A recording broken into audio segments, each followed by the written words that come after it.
So I'm on my way up to New Hampshire, and I just want to talk about ministering the gospel to my brothers in Christ Jesus, Now, what Paul said, he said, when we preach the gospel, we preach the simplicity of Christ crucified and resurrected. There's the power of God into salvation unto all that believe. You don't need to go into all these different avenues. You don't need to debate.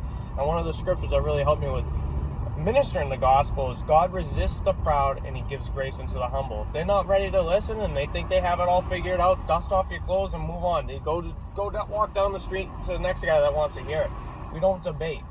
We hold the unspeakable riches of Jesus Christ, and we hold the mysteries of God. So if somebody doesn't want it, don't even bother with it.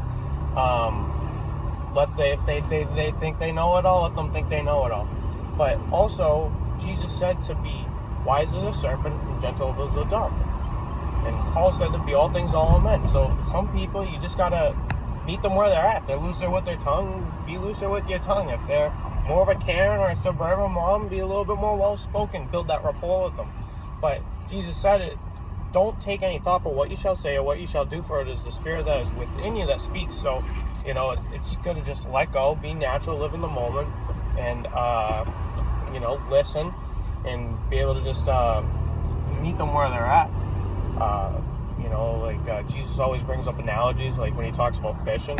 Now, for fishermen, if you've ever gone fishing, you toss the bait out, and if they bite, they nibble, you hook them and you reel them in. If they start biting you, you stop and you let the fish wear himself out in the world, and then once he's worn out, reel him back in.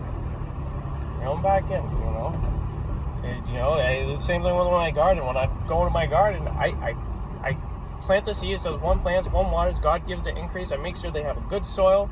I drop that seed, and then I step back and I let God give the increase. I don't mess around with my garden. I trust God. I rely on God, and I just put everything in God's hands from there on. And every time I go back to the garden, I'm like, wow, look at that garden.